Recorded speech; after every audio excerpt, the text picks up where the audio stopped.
Alright, RavExel here, casting over in the OGN region. So that'd be LCK, and as you can see down below, 2018 LCK Spring. This is week 1 of their season. Not yet franchised the Korean region. They are franchising in 2019, just like Europe. But here is a very, very exciting series between the Afreeca Freaks, who were a little bit disappointing last year, and the also very disappointing was KT. Probably the biggest disappointments in the LCK. They were expected to win.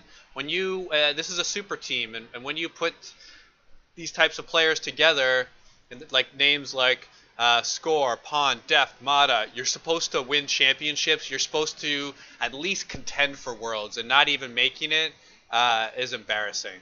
So changing out their top laner, going ahead and picking up Smeb, and we're going to see how the season turns out here for KT. Afreeca, really, they're shooting for playoffs.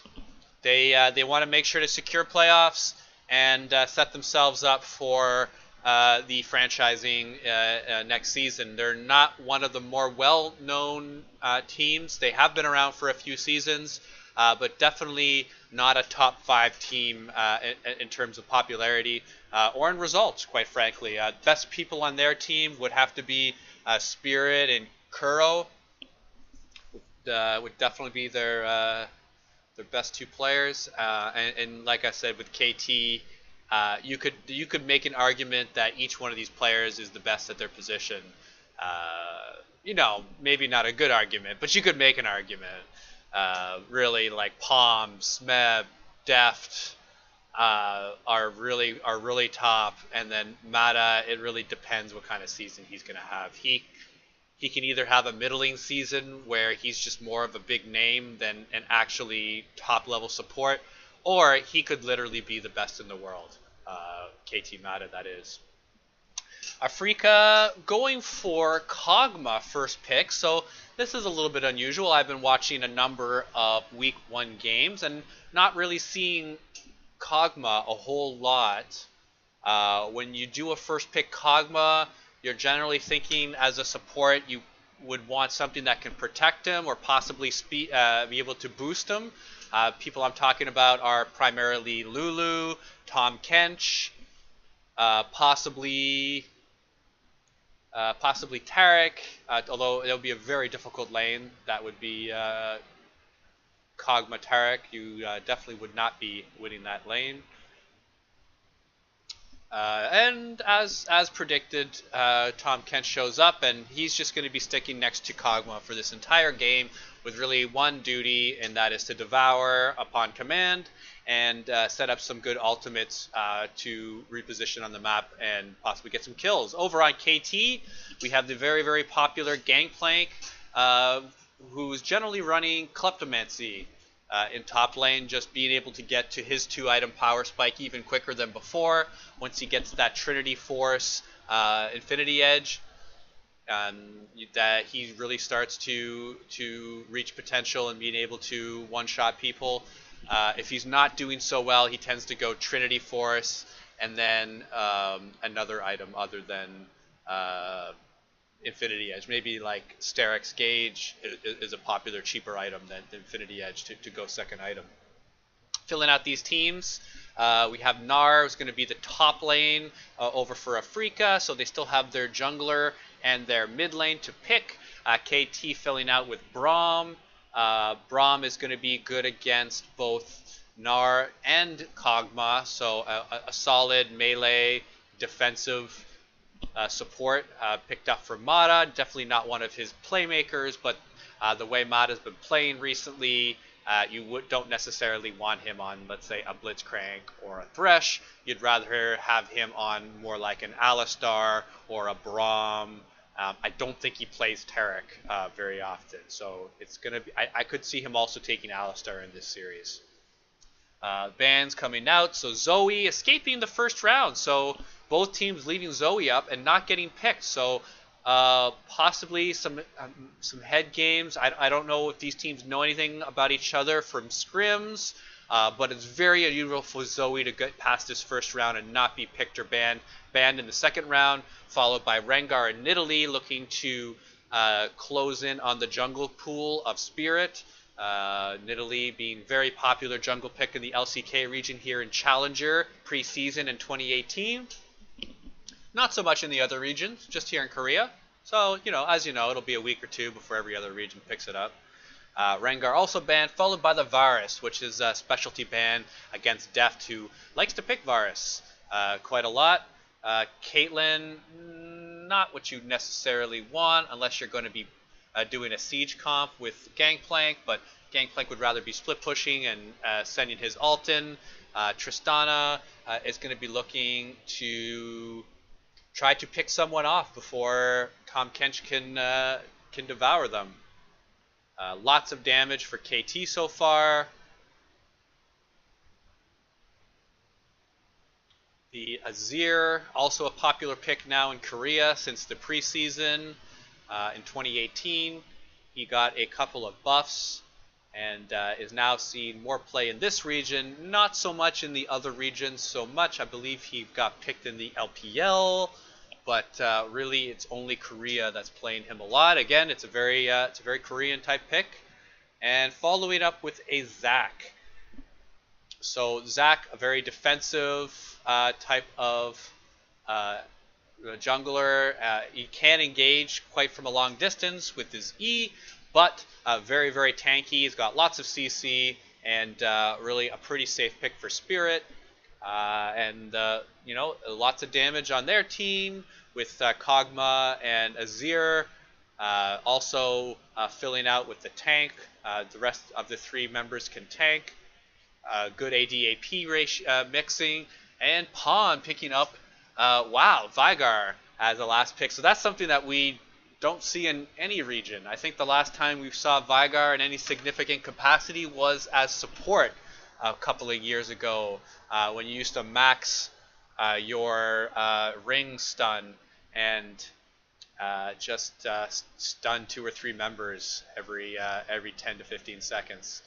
But this is not a support. This is a mid lane Veigar. So you got to give Smeb the advantage on that top lane. Jungle's a wash. Mid lane's a wash. Pawn is probably ranked a little bit higher than Kuro, but Kuro's a very, very good player. Deft has definitely got an advantage over Kramer. And like I said, really depends what kind of meta we're seeing.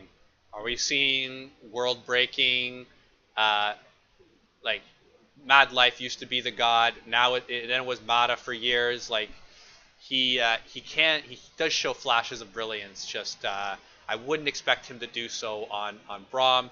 We're looking more for a more measured game where he's going to be shot calling the mid in late game, and that's kind of where his advantage is. I'm just going to go ahead and speed this up because don't need to see advertisements. Well, it's only a brief second. Comp-wise, I'm going to look and say that I like the Afreeca comp better. I think KT is the better team.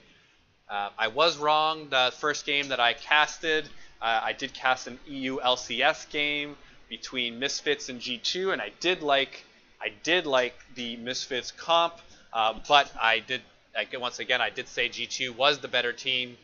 I do expect KT to win, but Afreeca does have the better comp. So we're going to see how this shapes up.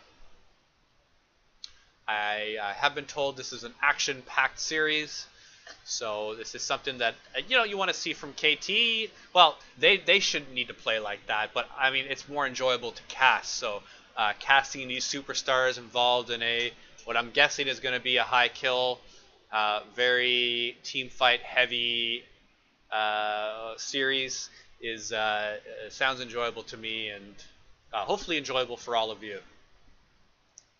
One thing I haven't seen a lot of my solo queue games is the Tahm Kench counter pick to Leona. I haven't played a lot of Leona here in the bot lane as support with Aftershock, and it seems like Tahm Kench is the traditional counter pick now. Whenever you E into the AD carry, Tom Kench immediately devours before you can do anything. You still have your stun up, so of course you stun Tom Kench. He then spits out the AD carry. You used all your CC, and the AD carry turns and starts damaging either you or your AD carry. So, seeing it quite a bit. One of the more popular supports. I am going to like to see how Kog'Maw scales into this game. Just looking to go even with the Tristana and look to do a little bit more damage in team fights in mid game, whereas Tristana does a little more damage to turrets. So here we're seeing that KT has an 8-4 match history advantage. So getting the better of Afreeca consistently for the last 2 years.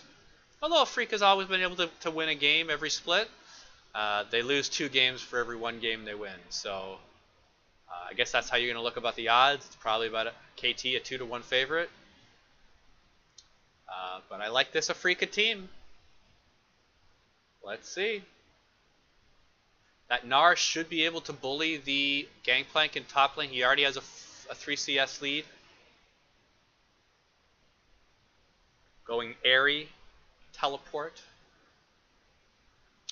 Only 1 unseen spellbook on Afreeca, and no unseen spellbooks on KT, which is a little bit more unusual. In the other regions I've been watching, I've been seeing 1 to 3 unseen spellbooks on each team. With G2, the last game I casted, 3 unseen spellbooks on both top, mid, and support. Top and mid primarily using it to speed up the cooldown timer on teleport, and in turn getting a CS and tower lead and gold lead coincidentally, then getting the win.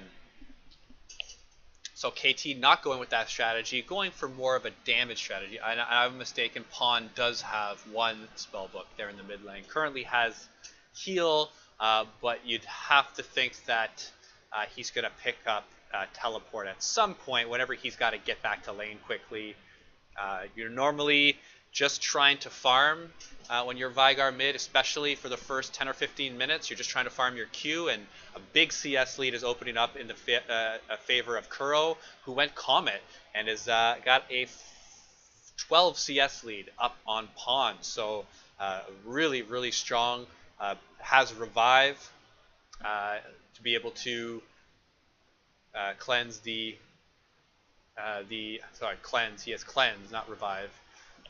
And you're looking to cleanse that stun of Veigar. And here, a little early damage advantage here for Gnar,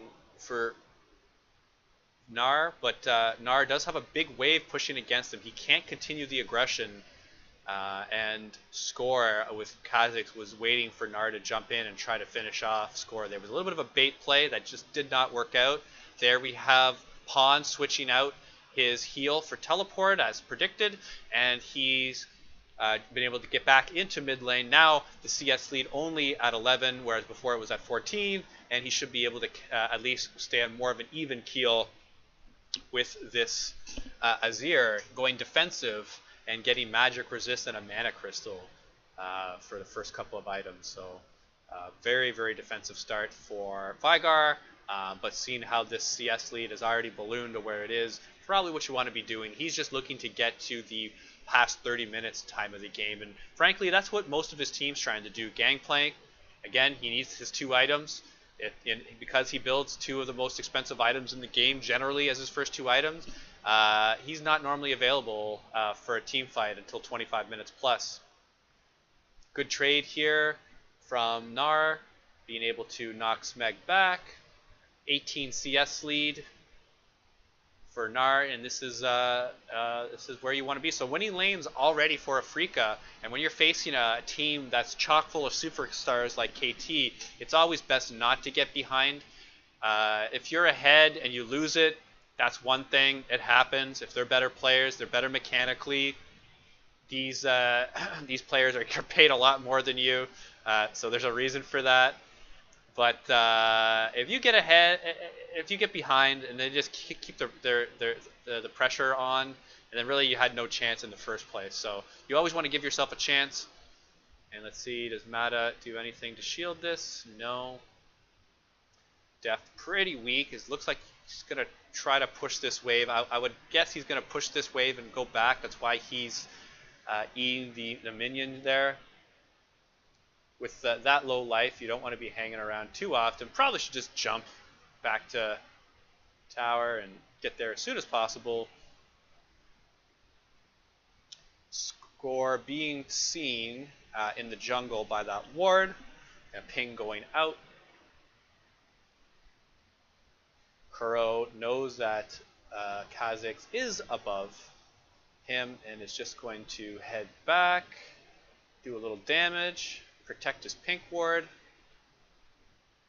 and now going over to get blue. Really good job from Kuro. You're up against Pawn, one of the best in the world, and you go ahead and stack up a real big CS lead against him. So we're going to see if we can do any more than that, possibly able to get a kill. He went for some early AP and cooldown reduction. A little bit different than the traditional build that we used to see with the Stinger and the Nashor's Tooth being built first. But now it's more advisable to be building AP instead of attack speed because of how the Sand Soldiers react. They no longer scale with attack speed anymore. Even jungle.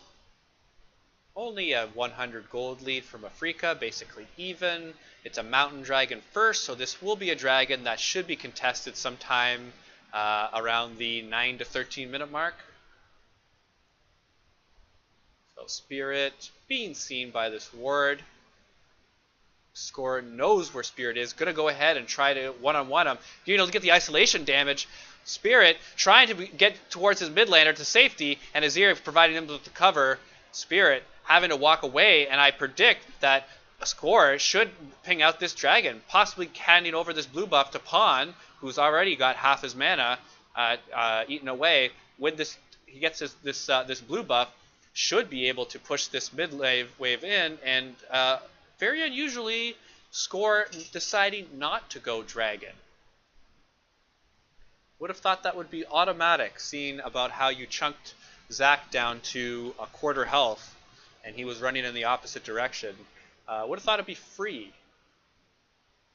So deciding to go blue buff, give it to Veigar, get a jungle camp, and continue your jungle for gold and experience, being a little bit more for value. What Score is, is moving towards, and I do openly say I value dragons a little bit too much, particularly the non-infernal dragons. So this is just one of those positions where, as a jungler, I would have went dragon, but here the best in the world deciding not to go dragon. Gnar 22 CS, very, very, very big at this point of the game. It's only 10 minutes and you already got a 20 plus CS lead on one of the best top laners in the world, which is Smeb. Picking up that Sheen, he has those free ass boots. Gnar must have a sizable amount of gold, only having Ninja Tabbies and Doran Shield. Smeb backing at an unusual time, but either it got cancelled or he stopped it.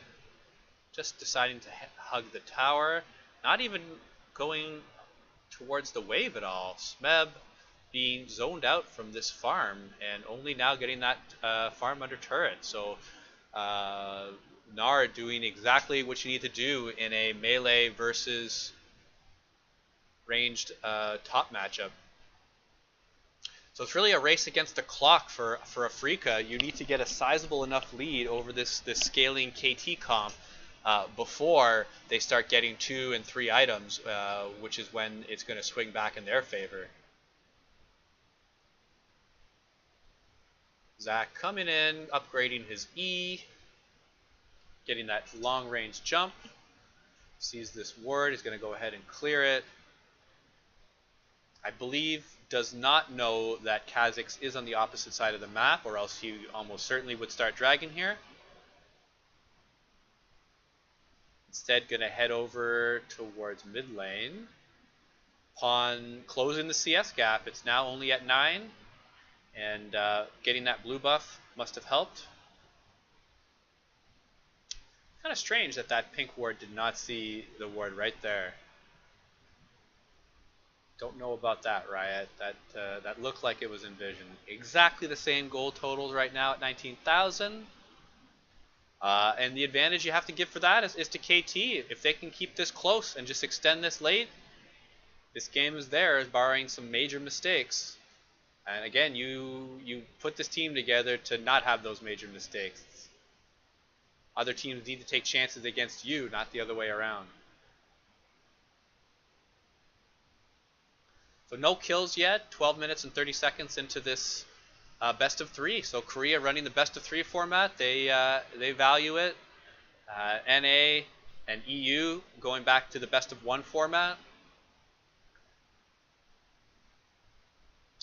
China is in the best of 3, so the Asian regions sticking with the best of 3 format, probably valuing Worlds. They stick with best of 3 so that teams can adapt and understand the intricacies of a series, on how pick ban goes, on how you can learn from your past mistakes, whereas NA and EU are looking more for pure viewership numbers, and for that single games is more what the audience is requesting. Pawn picking up that kill thanks to a great gank by Score.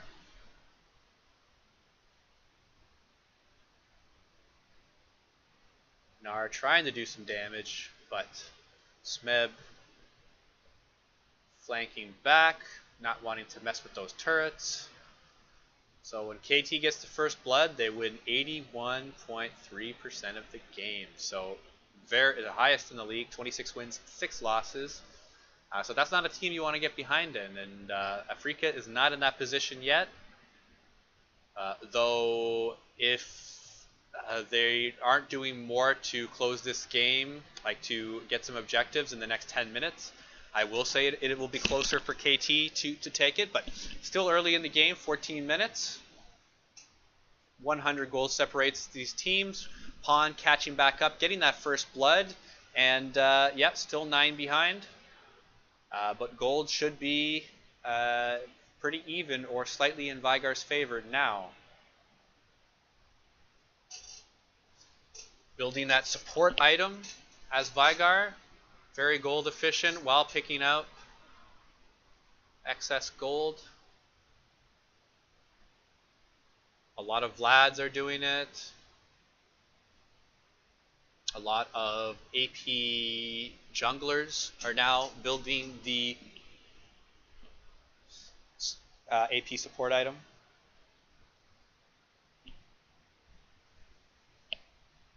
Went ahead and upgraded his boots, now has Boots of Lucidity. Along with the jungle item, looks like he's got about 20% cooldown reduction, so sizable amount at this point of the game for Vygar, so that Q will be up. So that he can keep stacking that. Gets to the point around the 30-40 minute mark that Vygar has over 1,000 ability power, and unless you're Rock and Spirit Visage or some sort of huge pool of ability magic resist or hit points, you're one-shotting a lot of people in the game with that ultimate of yours. So no big TP plays yet from either of these top laners. I'm more looking at it from Nar's perspective. He does have the advantage in lane, but GP did just finish that Trinity Force and now is going to be starting to do some damage. And there, as you can see, already half health. That is Nar, and he's having not so much of an advantage, even though he finished his Black Cleaver and has Ninja Tabbies. Score deciding he does not want to fight this. Looks like he's going to give up this dragon, but no, nobody wants to fight for this dragon. So this is the Korean region for you, and these guys are the best in the world, and they're not valuing Mountain Dragon, then neither should we. 16 minutes, 30 seconds. Gold exactly identical. CS leads for both Gnar and Kog'Maw. Mid lane has gotten back to more of an even keel. Smeb is really coming back. He's still 30 down, but believe me, with all this damage that's going on to this Gnar is not liking this lane anymore. Great counter gank by Spirit, jumping in there, getting the CC. That's a incredibly long range. He was jumping almost from his blue. Once again, 3 top. They're going to be able to defend this.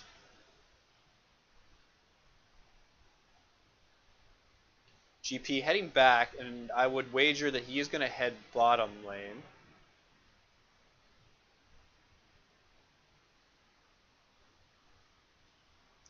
TP for Gnar, heading back into the top lane.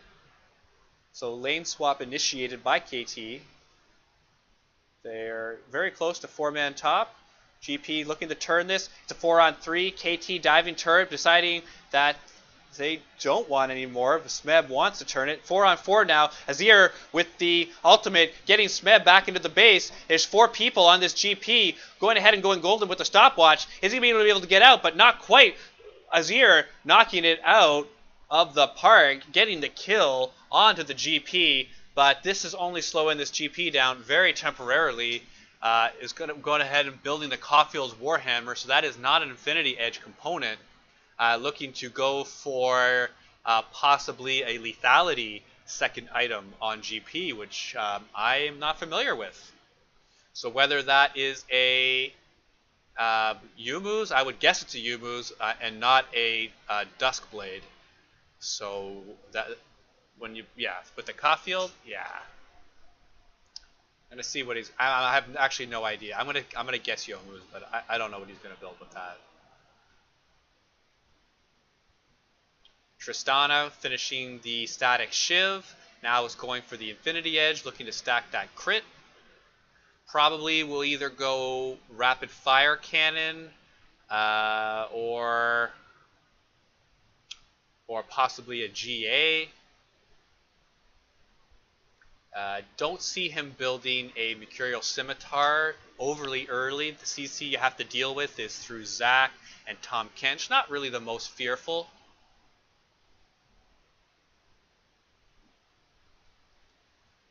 Vigar able to make short work of these minions.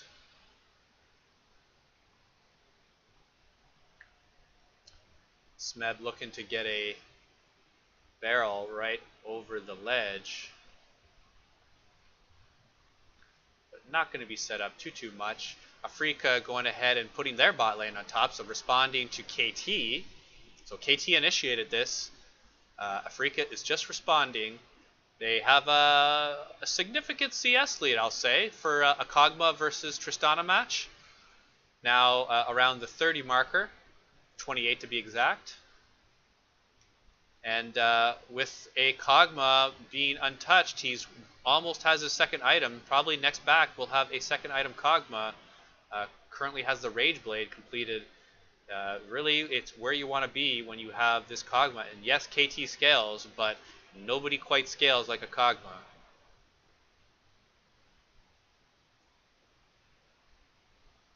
Gnar's in a lot of trouble.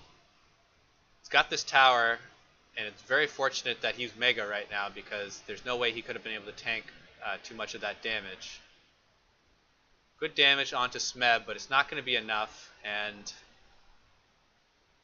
that was Gnar, and he did not look too happy. His first death. Only 2-2, so not quite the slugfest that I was predicting. Just because I was told this was an action-packed series. So now at 21 minutes, the first dragon, Mountain Dragon, looking to be taken from KT as a secondary support jungler myself. I would have valued it much quicker, but I'm not as good as Score. I'm not even as good as Spirit. But And this is why we learn. This is why we see what the pros do and why. And if you're looking to improve, then you pretty much copy whatever the Koreans are doing. You know, unless your style of play is so different than how they play. You know, which is careful, measured, economical. If you're a dive player, then maybe you should watch what they're doing in the LPL a little bit more. I tend to be a little bit more of a dive tank player or dive support player. Normally means tank, Leona, Thresh, Alistar type of thing. Flash there by Score, but it's not enough. And very fortunate to give that kill over to Kog'Maw, who now went ahead and built a Wit's End, and that's a defensive second item for Kog'Maw. Really fearing the magic damage coming out of the Veigar, not wanting to get one shot when you go ahead and build that Wit's End, attack speed and magic resist, along with some magic damage on hit that the item provides. He's got a Zeal, so that Zeal is going to be either made into a static Shiv, which I don't think so, or more likely a rapid fire cannon. So we're going to see what third item that Kramer is going to be building on Kog'Maw. And I got to hand it to Kramer, showing very, very strong AD carry skills against Deft and Mata. Again, you could argue they're the best in the world. Not really effectively, I would say, argue that, but you could argue it. And with his Tahm Kench support, has not died yet, and gotten a 30 CS lead, 2K lead there in the gold figures. Just about 11,000 at this point. There we have a Baron timer. I actually rather appreciate this from the LCK region. I don't think the other regions have this, where they have a Baron timer, and it's often good to know when you where they're going to push, where there's pressure going to be made. Are they doing a 1-3-1? Are they doing a 4-1? And how much time each how much time they have when they're doing a certain type of push. Next dragon is Infernal, but that's not up for another few minutes.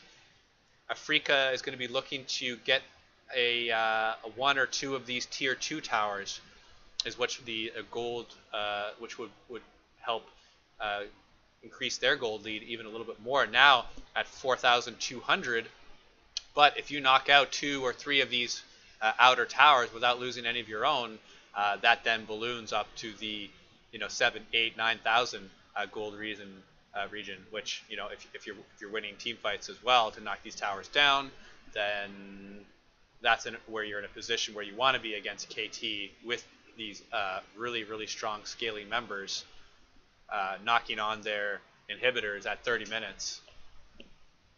So they're rocking a 1-2-1 with Spirit as Zac counter jungling, getting that red buff. The clearing for KT is really in Smeb and Deft. Veigar is okay at clearing, but not great. So that top tower, as you can see, is almost dead. Baron is now stopped. And no towers as of yet, but top is weak. Mid being taken down to about 80%. Play here from Tahm Kench, looking to go on the Gangplank. It's very difficult because Gangplank not only has ult, but he also has the fruit, which knocks out any CC. So a little bit of a wasted ultimate. It's just really almost impossible to make that place work against Gangplank. And using the triple blast cone, Afreeca getting back towards the middle of the map. 4,000 gold lead. Next dragon is in all likelihood where the next fight's going to be.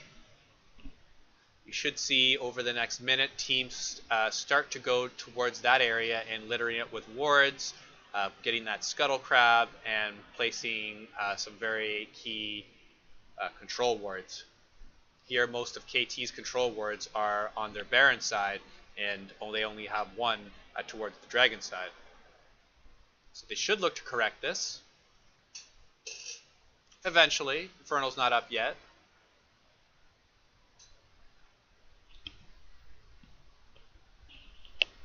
Pawn getting some solo farm up in top. He's been up there the last couple of minutes. Probably has upwards of 500-600 ability power, and he has not even built a death cap yet. It looks like that's what he's going to be going for now. Now with 3 items built, including his magic penetration item and a very defensive Abyssal Bask. You don't normally see Vigars going that defensive, but not wanting to die to this ability power of Azir, Zac, and a little bit Kog'Maw, a little bit Tahm Kench.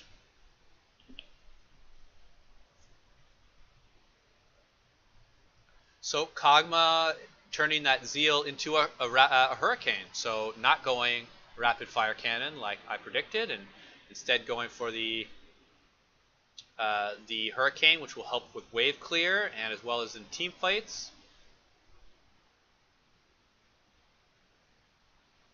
Couple of hits onto Deft. There we have the timers up for the next 2 objectives. It's actually Baron up first, not Dragon. Baron in 50 seconds, Dragon in 65 seconds. Sorry, 75. Once again, going on Smeb, and Smeb ulting, laughing, and walking away, eating some fruit. That Dragon Scuttle Crab would be very valuable at this time.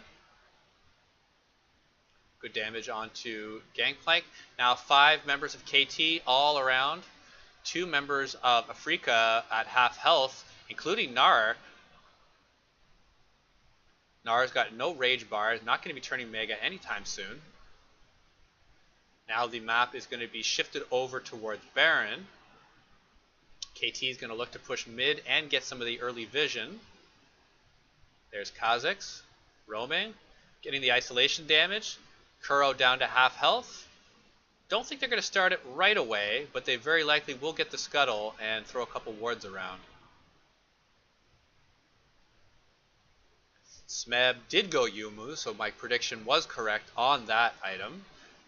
Finishing with a Phantom Dancer for a 3rd item. Now going something defensive with the Null Magic Mantle and the Ruby Crystal.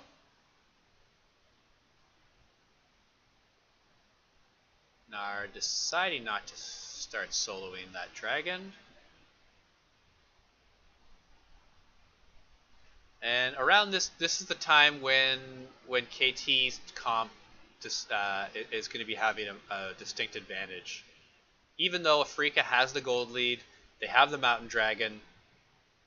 They did get that first Baron, and will try to get the second one. KT's comp is going to start to shine over Afreeca, and the likes of Gangplank, Vigar, and Tristana are going to be doing more than their share of damage. Very fortunate for Spirit to be able to get out of that, and Gangplank ult used. KT is almost certainly going to be getting this tower. You just have to have Tristana hit it a few times. The wave clear from Kog'Maw, just a little bit too good in that instance. Great stun there, double stun from Vigar, getting all kinds of damage onto the Kog'Maw, and heads up play from Tahm Kench devouring him and heading back. And you know this tower's got to go down. Really, KT shouldn't leave until they get this tower. Afreeca realizing that, backing off, knowing that you can't defend a lost cause. Sometimes there's some people that you can defend that seem like lost causes. Sometimes a lost cause is just a lost cause. And you can't bring yourself down too much in the process. Sneaky Dragon start, a Baron start by Tahm Kench, being able to get the jungler over and get this dragon, a Baron, down to half health.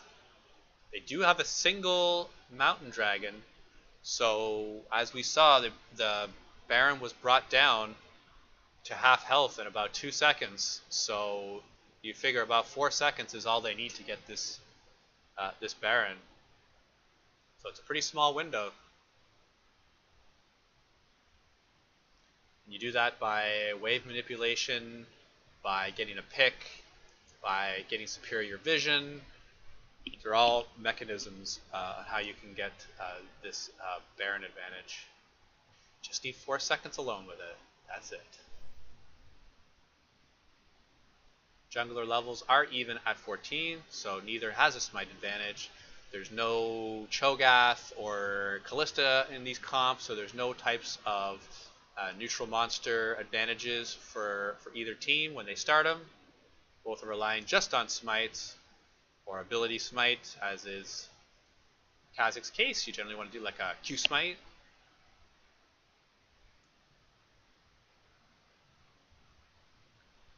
Guardian Angel picked up by Kha'Zix, and he's already got 2 deaths, so a little questionable to be picking up a Guardian Angel. You've already died twice, your life isn't worth as much, you don't have shutdown gold to protect.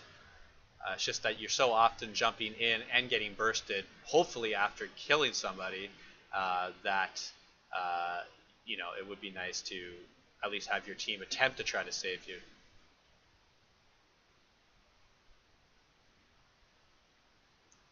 TP down for Gnar, so once he shows on bottom wave, like he's doing right now, it's going to give KT the advantage to force themselves around this Baron and start putting vision down and start collecting some sort of tempo advantage. Kog'Maw trying to stay in the pocket and doing damage, but getting a little bit of damage in return. Looks like KT was going to try to get this dragon, but not before Zac is getting nearly bursted out, down to less than a quarter health.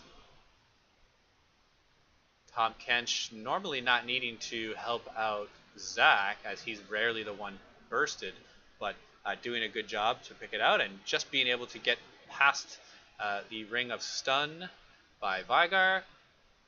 Attempted steal, not being able to get it this time and score, locking down the smite, heading directly towards Baron. It looks like they're showing where they want to either go or ward, which is the path towards Baron. So that's where they want to go. That's what the ping was for. Oh, looking to burst out the jungler. Really good idea, since this is a Baron play. Knocking out the jungler that was Pawn with his ultimate. The passive of Zac is down, and I would be very surprised if they do not start Baron at this moment. But they're not. They're going to look to get another team fight. Baron is warded, so that's why they're not starting it. Well, it's also why Afreeca is not checking it, because they know it's not started. No need to check if you know it's not started. Great damage onto Death. That was Kog'Maw. Doing only a couple of hits, gets Tristana down awfully quick. Now, vision advantage over for Afreeca with that control ward onto Baron, as well as right behind the jungle, the Baron. Now they're looking for a pick. And Gangplank's had enough of that, and so it's like, I need to farm, I gotta get another item. Got the Hex Drinker, probably gonna look at upgrading that next. The Maw Mortius. There he is, he finishes that up. Buys 3 pink wards as a top laner, love seeing that. Keeps his yellow trinket, so just all kinds of vision being brought by this Gangplank Smeb.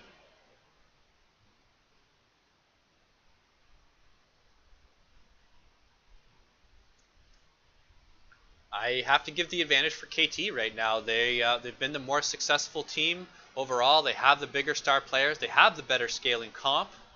They have the Infernal Dragon.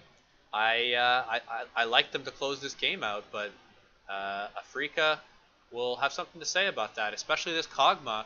Kramer doing an excellent job, and I also got to hand it to Kuro. You got that lead over Pawn, and you weren't able to keep it, but you did get a lead on him, and it meant that Pawn wasn't able to do a whole lot early game. But now that he's got his Rabadon's Death Cap, 4 items with boots, and a stopwatch, really, he's dangerous now. And as we saw with the last ultimate that he used, knocking out the jungler Spirit, which I thought was going to lead to a Baron, but ended up being a start of a team fight. Big steal coming over from Spirit, keeping them right into this game. Afreeca very lucky on that 3-minute 30-second timer on the Baron, and Afreeca's going to be looking to try to get a team fight win on top of this, but they're just really happy to get that Baron. And Spirit, one of the top players of this team, and showing that even against one of the best in score is able to get a timely Baron steal without even dying to a team fight either. So there's not much special here. He just jumps in and does a smite. There's 420 life left, so score really missing that smite timer. It's because he was so close to dying, and he ended up proccing his GA, and so he was probably just about to die, and possibly one more Baron hit would have killed him, deciding to smite early and instead losing Baron. So Afreeca, this is their second Baron. They weren't able to get any towers with their first Baron, so if KT is able to hold them to just these outer turrets, they're still going to have an advantage in this game. But right now, swinging over to Afreeca, 4,000 gold lead. They do have Baron. Zac coming in and deciding the better of it, seeing GP rotating top. Gnar doing what he can on bottom lane, but with only Black Cleaver and Frozen Mallet, just does not have a crazy amount of split pushing pressure. Does have some, but with Baron, you don't really need a whole lot. One tower down. They knock the tower up the top. This is the third tower. So this is what they had to do the first Baron, and they're doing it the second. So what was once only a little gold lead has now blossomed into a 6,300 gold lead. E being cancelled by the stun by Veigar. So that's a key cooldown down from Spirit. Look how quickly that turret goes from a 0 down to like 2%. And he only had like 3 or 4 seconds with that turret. Just incredible attacks. And I wonder if he's got that Demolisher ruin. But that top tower is not long for this world. And this is great pressure from Afreeca. And this is really an effective Baron power play with Elder up to 35 seconds. That's a minimum that they're going to pick that up. They would like to get at least an inhibitor tower first. Preferably that top inhibitor would just be the perfect one to take before this Elder Dragon. Zac getting bursted down. It's something that KT's been doing. They were really bursting down to Zac. And really, it's not one of the heroes you want to be bursting. As you can see, look how quickly he's regenerating his life with that Warmog. He's going to be full health in another second or two. He knows the fight's going to be around Elder Dragon, going ahead and backing. And now he's running straight there. He's pinged out the flag, the assist me. And we're going to see if KT will respond by walking towards Dragon as well. Top inhibitor is naked. Slight item leads for Afreeca, but we're nearing max items for everyone. Azir has max items, so does Kog'Maw, and then the rest are very shortly. So Afreeca does have the advantage here. They do want a team fight. They have the slight lead. They cannot give up this Elder Dragon. Neither team can.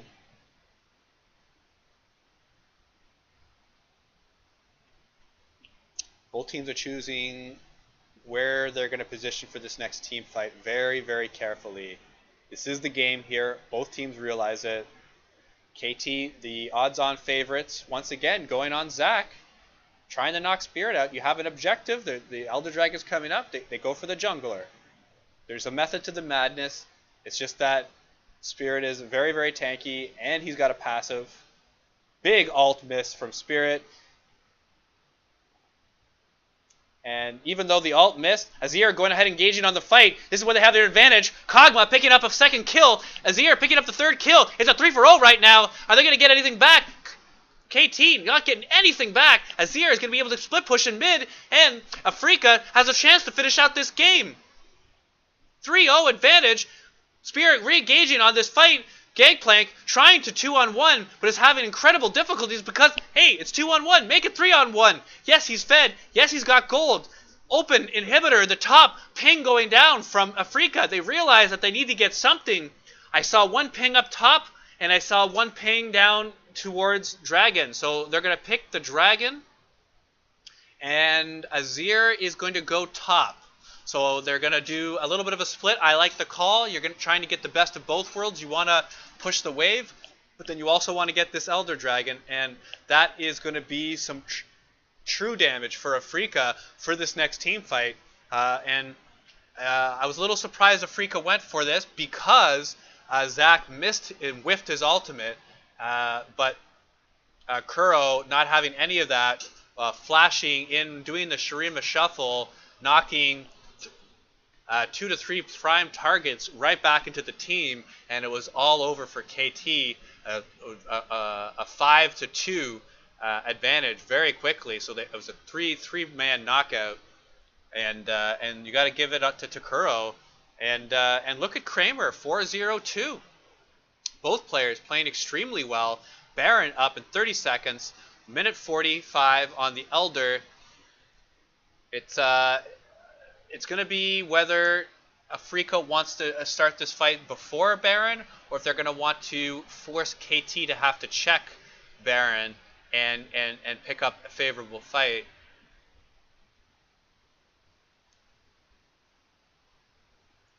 You were able to win the last fight.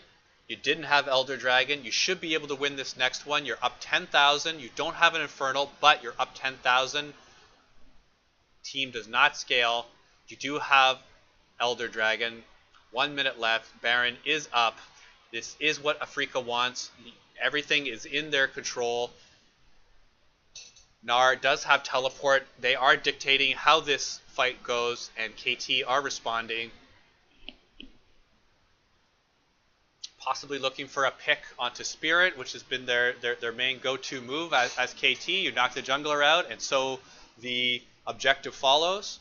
But Spirit's been proving pretty slippery, pretty rubbery, frankly. And here, the start, they have a Mountain Dragon. They're going to go ahead and start this up. It's going to be a mystery of whether KT challenges or not, and just a Vigard W. Not much of a challenge. Second objective, over for Afreeca. They're going to run out the timer on their Elder Dragon very shortly, but a fresh Baron timer. Here we're seeing just a little bit over 3 minutes. And they're going to look to push for the rest of these base towers, the ones that are left. 45 minutes. If I would have seen these comps and said the game was going to last 45 minutes, I'd definitely give it to KT. But Afreeca is eking out advantages. They started with the gold. They've been able to get the Baron steal. They got the Infernal Dragon. This is now their second Baron.